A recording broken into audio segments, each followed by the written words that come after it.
మీ ఎలాంటి వ్యాపార ప్రకటనలకైనా వెంటనే మా ఛానల్ సంప్రదించండి. ప్రస్తుతం మనతో పాటు ప్రముఖ ఆధ్యాత్మికవేత్త వేదిక్ ఆస్ట్రాలజర్ అవినాష్ దాస్ గారు మనతో ఉన్నారు. గురుగారితో మాట్లాడేద్దాం. నమస్కారం గురుగారు. నమస్కారం. ఓం నమ శివాయ. ఓం నమో వెంకటేశాయ. గురుగారు, ఉగాది రాశి ఫలితాలు మరి ద్వాదశ రాశుల వాళ్ళకి ఏ విధంగా ఉన్నాయో చూద్దాం. దీనిలో భాగంగా వృషభ రాశి వాళ్ళకి ఈ పరాభవ నామ సంవత్సరం ఎలా ఉండబోతుంది, ఎటువంటి జాగ్రత్తలు తీసుకోవాలంటారు? వృషభ రాశి ఈ సంవత్సరం మీదే మంచి సంవత్సరం. వృషభ రాశికి మనం మాట్లాడుకుంటే ఈసారి వీళ్ళకి ఆదాయం 5, వ్యయం 14, రాజపూజ్యం 5, అవమానం 4. అంటే ఆదాయం తక్కువ ఉంది, ఖర్చు ఎక్కువ ఉంది. బ్యాలెన్స్ చేసుకోవాలి. ఖర్చు ఉంటుంది. ఖర్చు పెట్టాడు అంత అంటే ఏంటి? అంత ఆదాయం ఇచ్చి అంత ఖర్చు ఎందుకు పెట్టాడు దేవుడు అంటే పెళ్ళి జరుగుతుంది, పెళ్ళిలో ఖర్చు ఉంటుంది, మెడికల్ బిల్స్, హాస్పిటల్ బిల్స్ ఉంటాయి, హెల్త్ ఇన్సూరెన్స్ తీసుకోవండి, ఈ సంవత్సరం డబ్బులు ఖర్చు అవుతాయి, జర జాగ్రత్తగా ఉండాలి. 5, 14 అంటే మీ చూడు 3 రెట్లు, దాదాపు మీరు సంపాదించిన దానికంటే 3 రెట్లు. మీ ఆవిడ కూడా సంపాదిస్తుంది, ఆమె కూడా సహాయం చేస్తుంది, మీ నాన్నగారి దగ్గర కూడా డబ్బులు ఉంటాయి. కానీ ఎంతైనా మీరు మాత్రం రెడీగా ఉండాలి. అజాగ్రత్త, కేర్లెస్నెస్, నేను హెల్త్ ఇన్సూరెన్స్ తీసుకోను, పెళ్ళి చూద్దాంలే అని అనుకుంటే కష్టం. రెడీగా ఉండండి, సేవింగ్స్ చేసుకోండి. ఎవరికైనా ఈసారి వృషభ రాశిలో డబ్బులు ఖర్చు అవుతాయి, డబ్బులు సంపాదిస్తారు కూడా.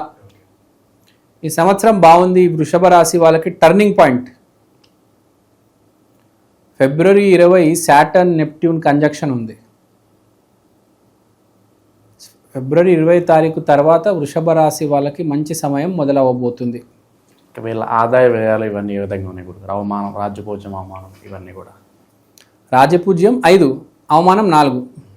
వీళ్ళని ఎవరు ఏం టచ్ చేయలేరు ఈసారి సంవత్సరం. బేసిక్గా వీళ్ళని ఎవరు ఏం అనలేరు. అంటే కూడా వీడు ఊరుకోడు. వృషభం అంటే తెలుసు కదా, మన బాహుబలిలో వృషభం ఎట్లా మీదకి వచ్చేస్తుంది. వృషభ రాశి వాడిని ఎవడు ఏం అనడు. అంటే వీడు వదలడు అండి, బతకనివాడు. వృషభ రాశి వాళ్ళు చాలా డేంజర్.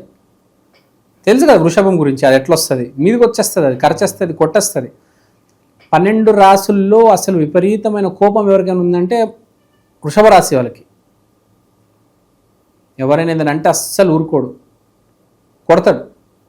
మామూలుగా ఎవరైనా ఏమైనా అంటే మనము తిడతాము, లేకపోతే క్షపిస్తాము, లేకపోతే లోపలే గింజుకుంటాము. వీడు అట్లా కాదు, డైరెక్ట్గా వచ్చి కొట్టే బ్యాచ్. కాబట్టి వీడితో ఎవడు బేసిక్గా పెట్టుకోరు. కానీ వీడు చాలా మంచోడు, కానీ కోపిష్టి, అమాయకుడు, భోలా శంకర్ అంటారు కదా, తెలుసు కదా. చాలా హ్యాపీగా ఉంటాడు. ఎవడేమైనా అంటే ఇంకా 3వ కన్ను తెలుస్తాడు. బేసిక్గా వృషభ రాశి వాళ్ళు అది. వృషభం అంటే కూడా శివుడిదే కదా, నంది. బేసిక్గా శివుడికి ఎలాంటి లక్షణాలు ఉంటాయి, నంది కూడా అట్లనే ఉంటాడు. అంతే కదా. అహంకారం ఉంటుంది, ఈగో ఉంటుంది, నేను అని ఉంటుంది. అది తగ్గించుకోవాలి. అదే వృషభానికి ప్లస్ మైనస్. అదే ముందుకు తీసుకెళ్తుంది, అదే వెనక్కి నెట్టుతుంది.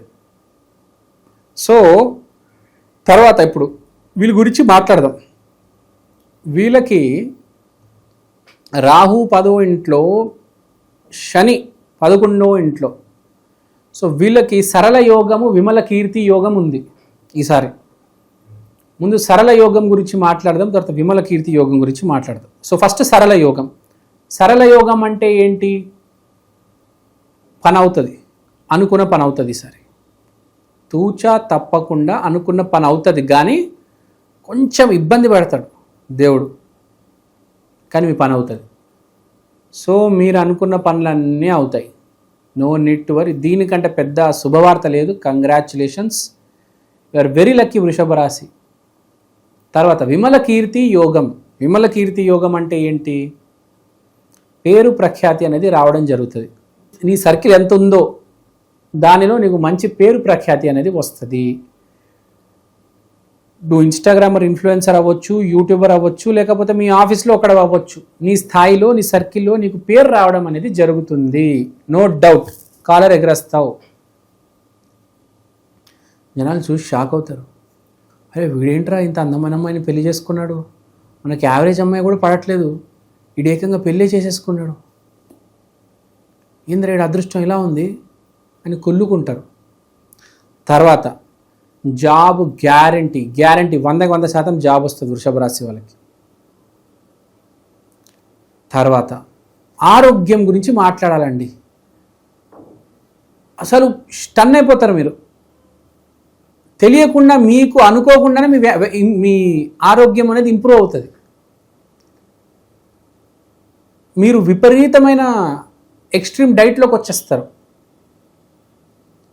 అంటే రోజుకొక పూట తినడము, ప్రోటీన్ వేసుకోవడము, జిమ్కి వెళ్ళడము. అంటే చాలా బాగుందండి ఈ సంవత్సరం. మీకు ఆరోగ్యపరంగా బాగుంది, జాబ్ పరంగా బాగుంది, అన్నీ బాగున్నాయి. కానీ ఒక్కటి గుర్తుపెట్టుకోవాల్సింది ఏంటంటే ఇది గోచారమే. మీ జన్మజాతకం ఏంటి? నువ్వు మంచాడవా చెడ్డాడవా? నువ్వు గనక బై మిస్టేక్ మంచాడు అనుకో, అమ్మ తిరుగులేదురా బాబు ఈసారి మీకు. నువ్వు చెడ్డాడు అనుకో, ఇవన్నీ గండాలు పడతాయి, అన్నిటికీ బ్లాక్స్ పడతాయి. కాబట్టి ఇప్పుడు కూడా సమయం ఉంది. నువ్వు చెడ్డాడు అయితే మంచాడుగా మారిపో. మళ్ళీ రాని అవకాశం, మళ్ళీ వృషభ రాశికి మంచి సమయం వస్తుందో లేదో తెలీదు. అని ఈ సంవత్సరం గోచారం చూస్తున్నాం. మళ్ళీ ఎన్ని సంవత్సరాల తర్వాత వృషభ రాశికి మంచి రోజులు వస్తే తెలియదు కదా. ప్రతి సంవత్సరం వృషభ రాశిది ఉంటుందా? ఉండదు కదా. ఒక సంవత్సరం ఒక రాశిదే ఉంటుంది. ఇప్పుడు ఈ సంవత్సరం వృషభ రాశి వాళ్ళది, మకర రాశి వాళ్ళది. ఫ్రాంక్గా చెప్తున్నా, ఈ సంవత్సరాన్ని వాడుకోవాలి. నెక్స్ట్ ఇయర్ అయితే మీరు కాదు. ఈ సంవత్సరాన్ని ఉన్నట్టు వాడుకుంటే జాక్పాట్ మీదే. ఎలా వాడుకోవాలి ఇప్పుడే చెప్పాను. మంచి పనులు చేయి, మంచివాడగా బ్రతుకు, లేకపోతే మంచివాడగా నటించు. ఈ ప్రకృతికి ప్రపంచానికి మంచివాడలాగా కనిపించు. అప్పుడు నీకు మంచి జరుగుతుంది. లేకపోతే బెస్ట్ ఏంటి తెలుసా? మంచివాడుగా మార్పు. బేసిక్గా మంచోళ్ళు 1% ఉంటారు, 99% ఏదో మైలం ఉంటుంది. సో మంచోడుగా మారిపోతే బెటర్. ఎందుకంటే మంచి సమయం నడుస్తుంది. మంచోడికి ఎంతైనా దేవుడు ఇచ్చేసి వెళ్తాడు. ఊహకు అందనంత ఇస్తాడు, 1,00,000 కోట్లైన ఇస్తాడు. సో మంచి సమయంని ఎందుకు చెడగొట్టడం కదా. ప్రతి దేవత ఒక డోర్ దగ్గర వచ్చి తలుపు తట్టుతుంది. నువ్వు మంచోడుగా నటించి తలుపు తీసి మంచిగా మాట్లాడితే అయిపోతుంది కదా. అవునా కాదా? So try to be as good as you can. మంచిగా ఆలోచించు, మంచిగా మాట్లాడు, మంచిగా బ్రతుకు. 10 మందికి దానం చెయ్యి. ఎంత మంచి చేయగలుగుతావు అంత మంచి చెయ్యి. ఈసారి చాలా బాగుంది. నీ జన్మజాతకం బాగాలేస్తే నేను ఏం చేయలేను. నువ్వు దరిద్రుడు నీచుడు అయితే నేను ఏమీ చేయలేను. నువ్వు మంచోడు అయితే నేనేం చేయనక్కర్లేదు. దేవుడే సాయం చేస్తాడు. నువ్వే ఒక రేంజ్లోకి వెళ్ళిపోతావు. నువ్వు పరమ అసలు గలీజ్గాడవైతే నేనేం చేయగలుగుతా? సార్ మాది వృషభ రాశి కమెంట్స్లో పెడతారు. సార్ మాది వృషభ రాశి సార్, మాకేం అవ్వట్లేదు సార్ మీరు చెప్పిందంటే నువ్వు దరిద్రుడివి, నీ జాతకం బాగాలేదు, నేనేం చేయలేను. బాగుపడ్డాలు చాలామంది ఉన్నారు. సో బేసిక్గా ఈసారి చెప్పేది మనము ఏంటంటే వృషభ రాశి వాళ్ళకి జాతకాలు డెప్త్తో చూద్దాం ఎలా ఉంది వీళ్ళకి. సో ల్యాండ్ కొనే అవకాశం ఉంది. పర్టికులర్గా ఏ టైంలో వీళ్ళు తీసుకుంటే బాగుంటుంది అంటారు? రెండో భాగంలో సెకండ్ హాఫ్. ఎవరికైనా సెకండ్ హాఫే బేసిక్గా. సెకండ్ హాఫ్ బాగుంది సంవత్సరంలో బేసిక్గా. ఫస్ట్ హాఫ్ సంపాదించడం, సెకండ్ హాఫ్ కొనేయడం. శుభకార్యాలకు కూడా అంతే అంటారు. సెకండ్ హాఫ్ మనకు తెలిసింది అది ఏంటది, కార్తీక మాసం పెళ్ళిళ్ళకి సెకండ్ హాఫ్లోనే వస్తుంది. ఓకే, తర్వాత శ్రవణ మాసం అది కూడా సెకండ్ హాఫ్లోనే వస్తుంది ఆల్మోస్ట్.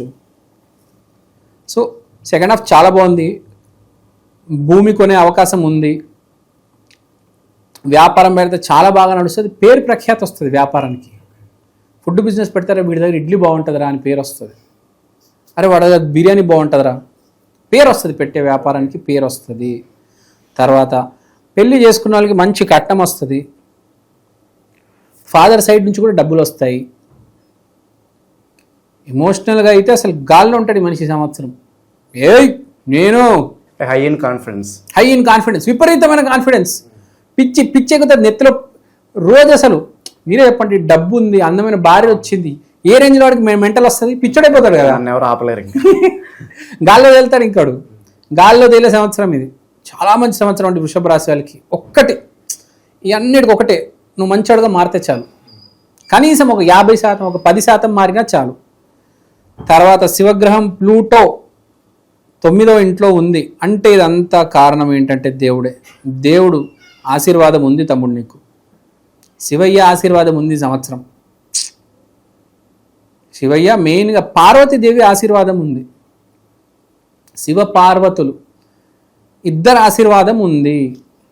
నూతన అవకాశం, ఎన్నో కొత్త అవకాశాలు వస్తాయి. Uranus is in first house, లగ్న అంటే కొత్త అవకాశాలు 100 వస్తాయి. నువ్వు దాంట్లో ఒకటో రెండో సద్వినియోగం చేసుకుంటే చాలు. అసలు ఎలా చెప్పాలి అర్థం కావట్లేదు, అంత బాగుంది వృషభ రాశి వాళ్ళకి. సో మంచివాడికైతే ఇదంతా మంచిగా జరుగుతుంది, కానీ ఇప్పుడు చెడ్డోడికి మనం పరిహారం చేసుకోవాలి. ఎలాంటి వాళ్ళైనా కూడా పలానా విషయాల్లో మీరు జాగ్రత్తగా లేకపోతే ఈ సంవత్సరం ఇబ్బందుల్లో పడతారంటే ఏం చెప్తారు వీళ్ళకి? వృషభ రాశి వాళ్ళకి మీరు ఇబ్బందుల్లో పడతారు, ఏం చేస్తే ఇబ్బందులు పడతారు, ఏం చేస్తే ఆ ఇబ్బందుల నుంచి బయటపడాలి. 2, 1 జీబీ అహంకారం, ఇగో, దానికి పోవద్దు. ఎవ్వరికి ఎదురు సమాధానం చెప్పొద్దు. ఎవరైనా కానీ I'm sorry, forgive me, thank you, gratitude, దేవుడా నాకు ఇన్ని ఇచ్చావు, రుణపడి ఉంటాను నీకు. అందరికీ ప్రతి మనిషికి thank you so much, gratitude అంటారు చూడండి. తెలుగులో ఏమంటారు నాకు కరెక్ట్గా గుర్తుకు రావట్లేదు. ఆ గ్రాటిట్యూడ్ ఉండాలి ప్రతి దానికి.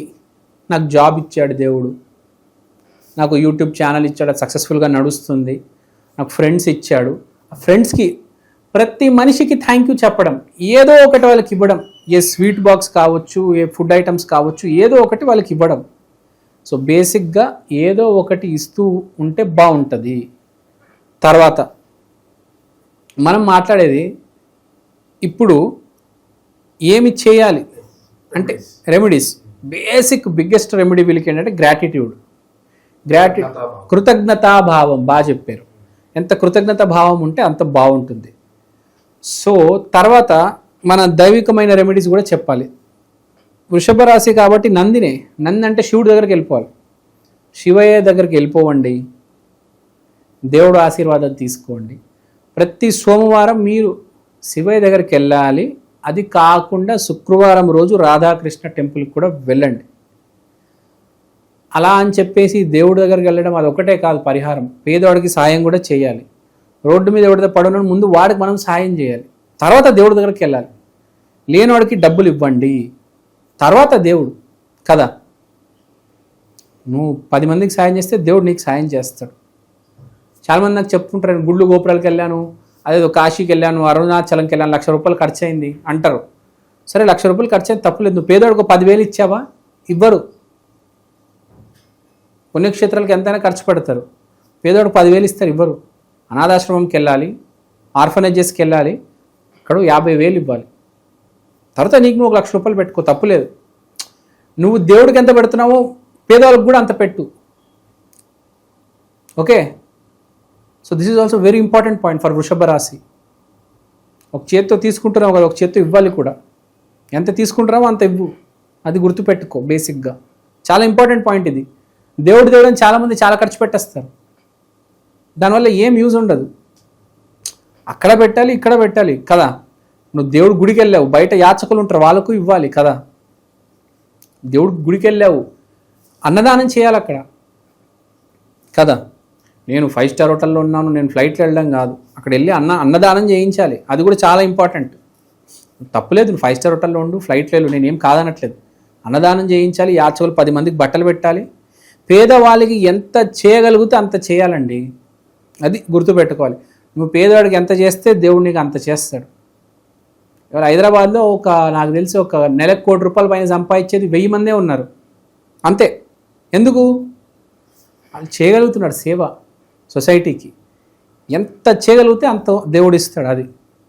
సో అది గుర్తుపెట్టుకోవాలి. Keep giving, that's it.